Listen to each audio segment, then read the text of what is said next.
Good morning. Today our topic is class static variable. Class variable are also known as the static variable are declared with the static keyword. Here both are the same but some difference are there. Class or variable or as also known as the static variable. Class variable को हम static variable भी कहते हैं. Declare करते time static keyword का use किया जाता है बट आउटसाइड अ मेथड. पर किस में? मेथड के बाहर.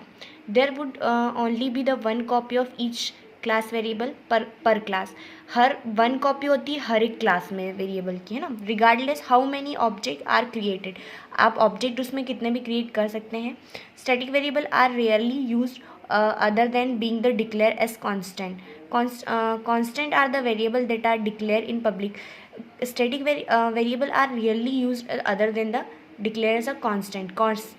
बहुत कम स्टैटिक वेरिएबल को यूज़ किया जाता है. यहाँ कॉन्स्टेंट ज़्यादा यूज़ होता है. That are declare in the public, private, final and the static. कौन कौन से होते हैं कॉन्स्टेंट भी 3 टाइप के होते हैं. पब्लिक, प्राइवेट हो सकते हैं, फाइनल हो सकते हैं और स्टैटिक हो सकते हैं.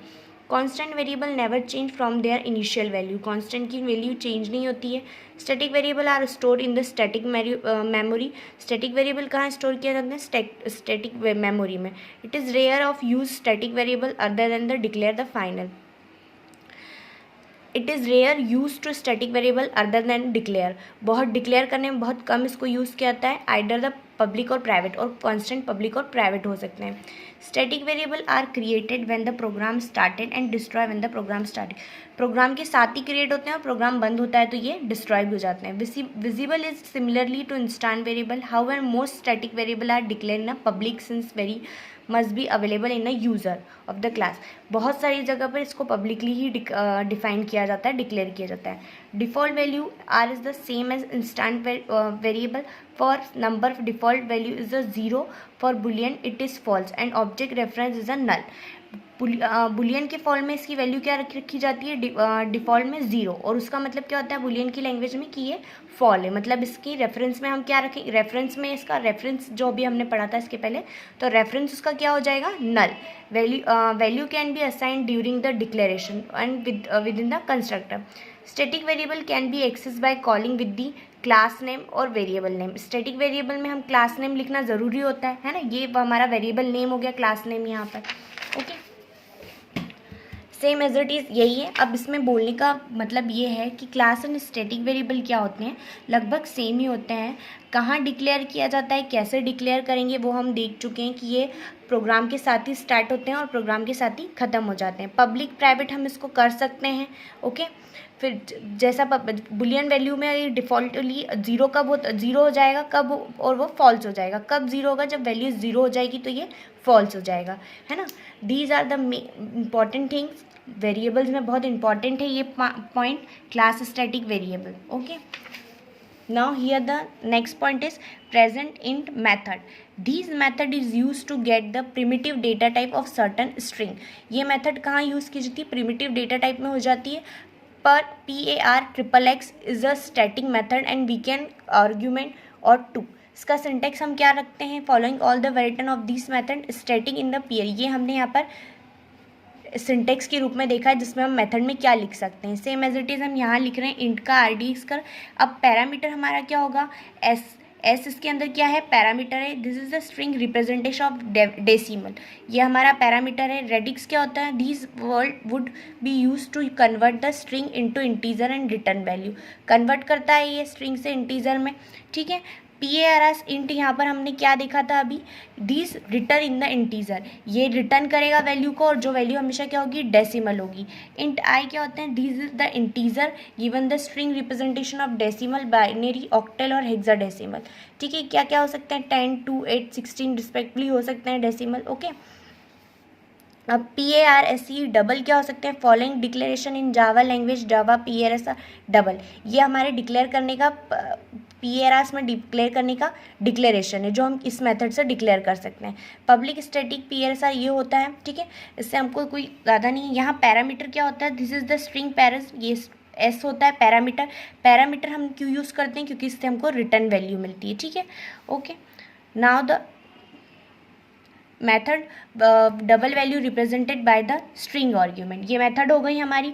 फ्लोट आपको हमने फ्लोट पहले ही पढ़ा हुआ है हमने कि फ्लोट क्या होता है, ओके, जिसमें हम पॉइंट की वैल्यू देखते हैं। अब in the Java language float class wrap the primitive data type in object an object of the float constant a single whose the type is float. ये फ्लोट होता है, क्लास डिक्लेयर होगी। Following declaration Java language float क्या हो सकती है, public final class float हो सकती है। Extend the number, implement comparable float, ये हमारे हम यहाँ पे क्या दे रहे हैं, हम नंबर देंगे कोई भी फ्लोट। अब एक होता है फील्ड। फील्ड क्या होती है, following are the fields are Java language in float class, जहाँ फ्लोट क्लास में फील्ड होती है। Static max exponent, this is the maximum in finite float variable में भी है। यहाँ पर हम वैल्यू दे सकते हैं maximum value, this is constant holding the larger positive finite value. यहाँ पर सबसे ज़्यादा लार्ज वैल्यू पॉजिटिव होती है। स्टैटिक मैन एक्सपोनेंट ये मिनिमम होती है, MI से मतलब होता है मिनिमम होती है वैल्यू यहाँ पर। मिनिमम नॉर्मल कैसे रखते हैं हम, this is control holding the smallest positive normal number, ये सबसे कम पॉजिटिव वैल्यू को होल्ड करके रखती है। अब स्टैटिक फ्लोट क्या होती है, फ्लोट क्या होगा यहाँ पर, स्मॉलेस्ट कौन सा नंबर पॉजिटिव नंबर लेके रखती है। फ्लोट NaN क्या होगा यहाँ पर, नंबर वैल्यू ऑफ फ्लोट। ये आपको पॉइंट ओनली रीड करना है, इसमें कोई मेन कुछ नहीं है, आपको सिर्फ ये पॉइंट रीड करना है और कॉपी में लिखना है, ठीक है। नाउ द क्लास कंस्ट्रक्टर क्या होते हैं, क्लास कंस्ट्रक्टर के टाइप दे रखे हैं, float double value, float string, है ना। फ्लोट डबल वैल्यू क्या हो गया, newly allocated float object to represent argument, ठीक है। फ्लोट वैल्यू क्या होगी, newly allocated object represent primitive float argument. और ये क्या होती है, object representing floating in the represented by string. ये स्ट्रिंग में होती है, फ्लोट में होती है, डबल वैल्यू में होती है, ठीक है।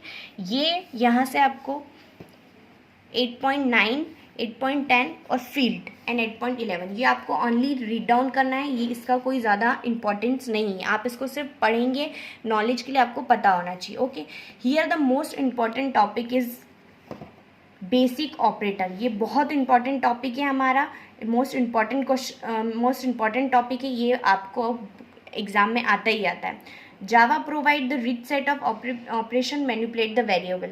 जावा ऑपरेटर कुछ देता है जिसके अंदर हम वेरिएबल का चेंज कर सकते हैं। तो कौन कौन से ऑपरेटर होते हैं, arithmetic, relational, bitwise, logical, assignment. ये सारे ऑपरेटर आपने 11th में भी आई थिंक पढ़े हैं, तो आपको यहाँ पर इतनी प्रॉब्लम नहीं आएगी, और 12th में आपको इतनी प्रॉब्लम नहीं आएगी और ये 12th में आते भी है। मोस्ट इम्पॉर्टेंट टॉपिक है ये हमारा। यहाँ पर आपको देखेंगे, मैं एक शॉर्ट नॉलेज आपको बता रही हूँ, फिर ब्रीफ में हम पढ़ेंगे।